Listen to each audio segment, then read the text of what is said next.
Do you think about me?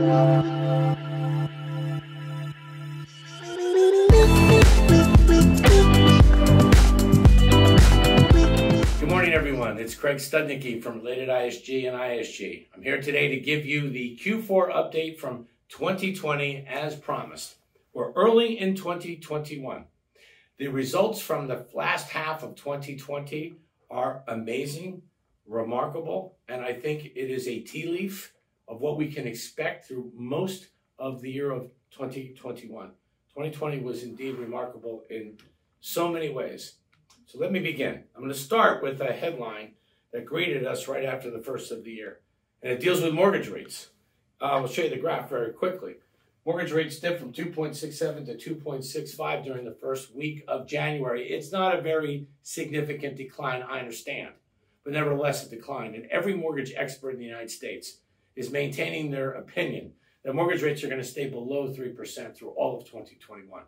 Now, this is a rather key component of all of our forecasting for 2021, particularly when you look at the amount of domestic demand for houses and condominiums in South Florida. Most Americans buy with mortgages. It's part of our culture. Low mortgage rates is fueling demand in a very big way, and we expect that to continue throughout 2021. As usual, we always talk about supply, and then we get to demand.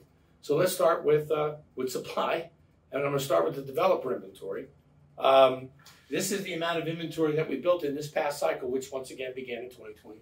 In 2012, close to 20,000 condos were developed between Coconut Grove to the south, Fort Lauderdale to the north, and all of this is really east of Interstate 95 to the beaches. That's the area that we focus on.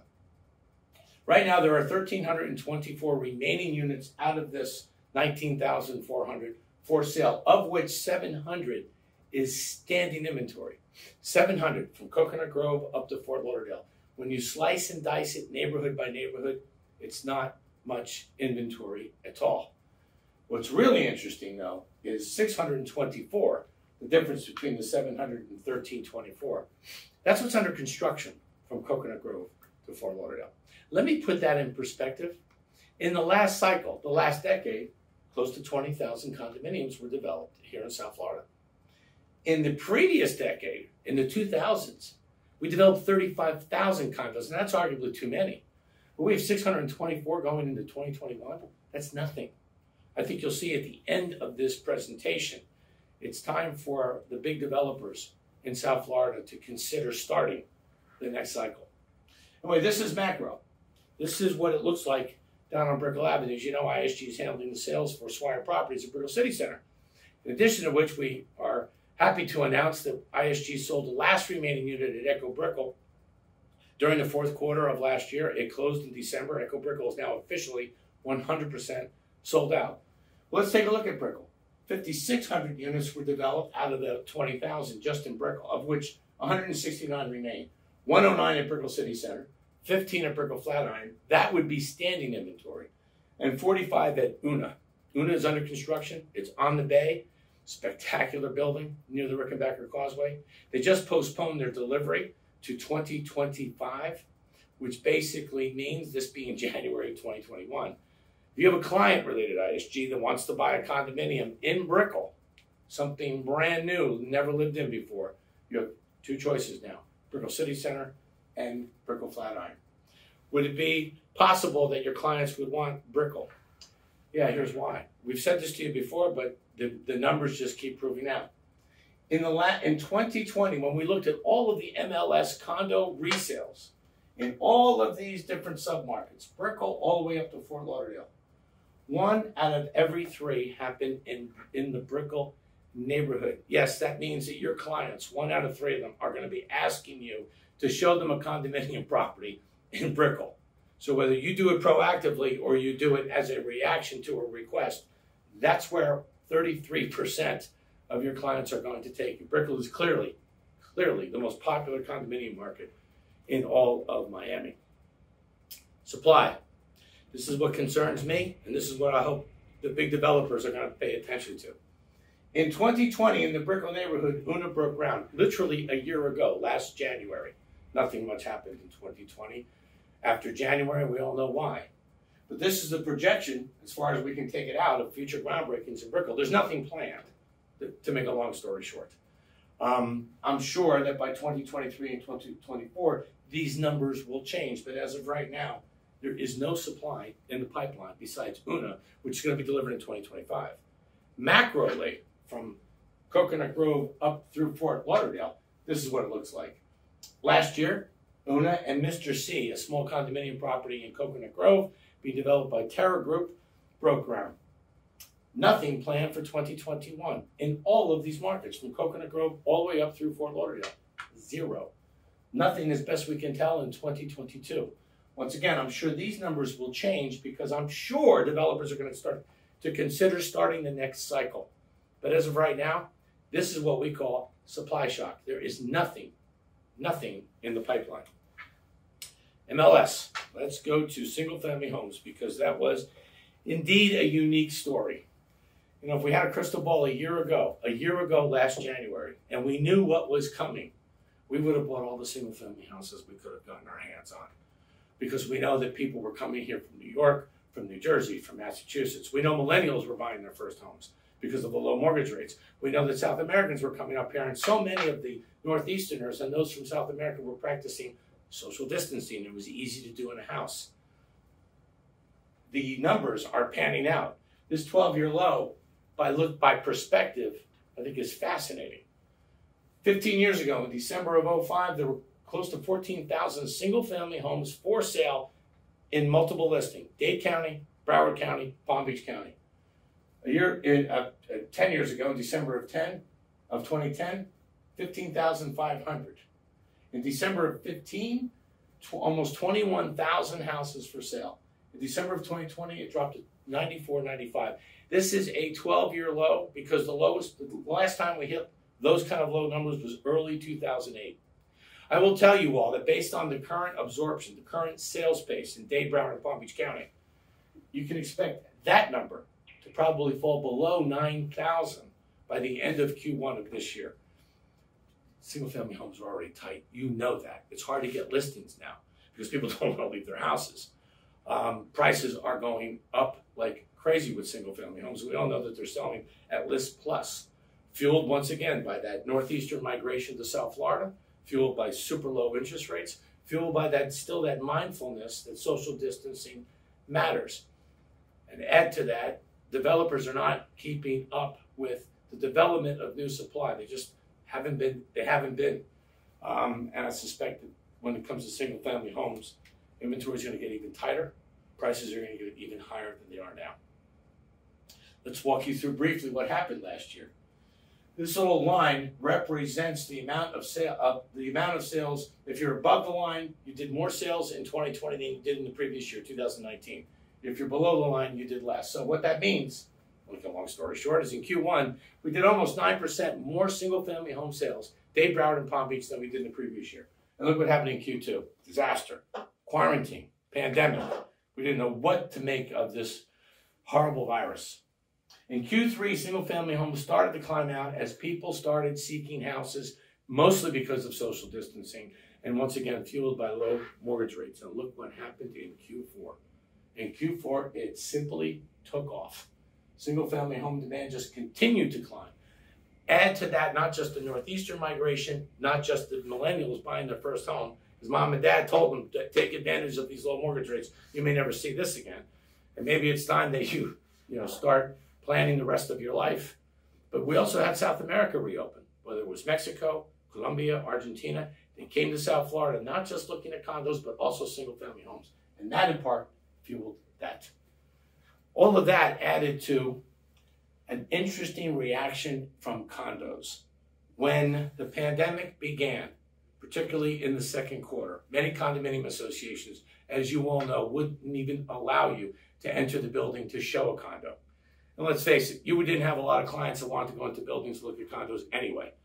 Let me show you how all that panned out. But before we do, look at all of these numbers. I know it seems like a lot of numbers, but let me put it in perspective for you. The standard rule of thumb that I've walked you through many times is that when a given condominium building or even a single-family home community has 10% or less of their total inventory in MLS, that's a seller's market. That's a That's a 40-year career talking to you. If it's 10% or more, that's a buyer's market. Well, without question, single-family homes right now are definitely a seller's market. But condos, if we had a crystal ball a year ago, we would have purchased all of the houses we could have gotten our hands on, knowing how 2020 was going to unfold. You want a crystal ball for 2021? I think the opportunity is condominiums, because right now they still represent a buyer's market. A year ago, close to 18% of all the condos that were built in the last cycle were in MLS, absolutely a buyer's market. That's now dropped to 15. But when you look at some of the submarkets, like Fort Lauderdale, that's already dropped below 10. It's already in a seller's market. Coconut Grove and Key Biscayne, they're right on the verge of tipping into a seller's market. And at the current pace of sales, Brickell Avenue, which is now at a little more than 12%, that will probably fall to 10% by summer. The demand for condos in Brickell is big. The amount of supply is tight. There's not much developer inventory. My point is, as 2021 unfolds, condos will also slip into the seller's market, but the buying opportunity in January, condominiums. Developers are closing out. There's still a lot of competition in MLS. And more than that, buyers are asking to go to buildings. It's as if we've grown comfortable living with Corona as best we can. They're not as afraid of going into buildings anymore. Condominium associations are letting you in, and we can see it in the numbers. Here's Brickell. Here's a quick snapshot of all the condos that were built in the last cycle. This is just to give you a quick example of how inventory is dropping. In December of 18, there were 903 brand new condos in MLS. A year later, 791. They dropped by 100. Today, it dropped by another 100. You're at right around 709. And I am telling you that based on the current pace of sales, by this coming summer, that's going to be close to 600. You're at 10%. Brickell slips into a seller's market. I think I've told you before, in MLS, in general real estate, in South Florida in particular, every 2 real estate transactions, here's how it works. One's a house and one's a condo. But in the first half of Q2, we saw single-family homes leading the parade. We've discussed why. I know you understand why. Social distancing, houses were the preferred product. But look at the rebound that condos made in the second half of 2020. We're getting very close to that 1-for-1, 50-50 ratio that I talked about. And I suspect that in 2021, it will normalize to 2021, in part because of the tight supply of houses, and secondly, the renewed popularity of condos. Let me show you what I mean. Here's what happened in 2020. In the first quarter of last year, we did a little bit better than 2019. We sold 3% more condominiums in Dade, Broward, and Palm Beach County. Q2 was a disaster, almost 50% less. We all know why. Q3, we started to make a little bit of a comeback. Still not as strong as 19, but we made a little bit of a comeback. Look at the final results of Q4. Up 37% more than the previous year. Your buyers are asking for condos. You, as real estate professionals, know that's where the great buying opportunities still are. You're taking them there, and sales are being done. And if this momentum continues, I'll say it again, condos by summer could easily slip into a seller's market. The opportunity for all of us right now is to take your clients to condos. That's where the great buys are. And I think it'll stay that way for another 6, maybe 9 months, fueled again by very, very low interest rates. This I didn't think would happen by the end of Q3. I thought we would be in the 90s, but here's what happened. We wound up writing 100.72% more real estate transactions in 2020 than we did in 2019. Congratulations to all of you, not just at RelatedISG, but all the realtors in South Florida, from Dade, Broward, and Palm Beach County. You sold more real estate last year than you did in 19. And when you consider just how awful the Q2 was to all of us, that's pretty remarkable. It also kind of reveals the silver lining of South Florida. The silver lining of this horrible dark cloud of the coronavirus is South Florida became more popular than ever. Now we're going to get into demand. Demand, as we know, comes in South Florida really in 2 flavors. One is domestic demand and the other is Latin American demand, and we're going to talk about both. The Trump administration in the year 2017 passed tax reform. And tax reform, to make a long story short, made certain states in this country very expensive to live in. Example would be New York, New Jersey, Connecticut, Massachusetts, Illinois, even, and especially maybe, California. It reversed a lot of people's thinking about living in those states. And there was a migration that began, particularly from the Northeast to Florida, beginning in 18 as a result of that tax reform act. It built a little momentum in 19. And because of the coronavirus acting as an accelerator in 2020, lots of folks moved here last year. The U.S. Census is not going to come out with their 2020 numbers until the end of this month, January. It's going to be remarkable to see, because I suspect that the South Florida and Florida numbers surpassed 2019. This is what I mean by the effect of the Tax Reform Act from the Trump administration in 2019.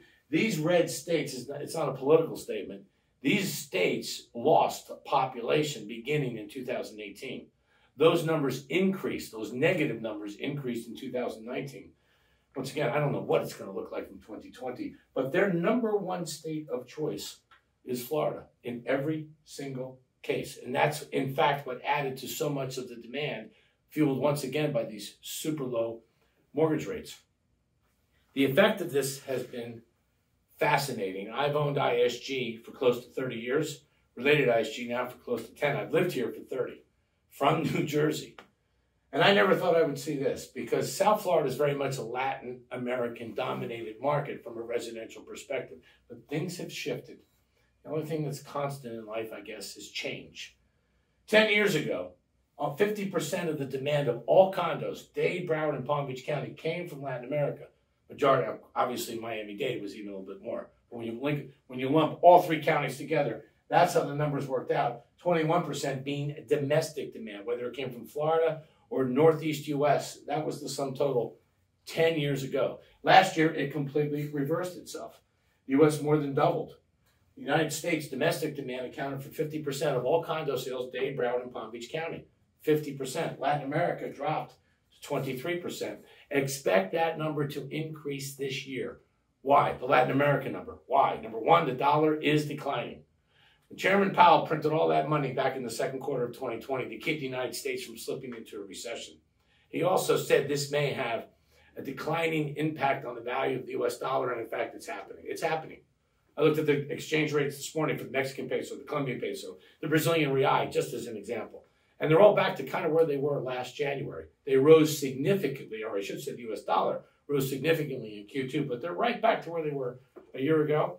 And they're continuing to gain strength against the dollar. And as those currencies gain strength, those buyers have more buying power. They're coming to South Florida, particularly the Miami market.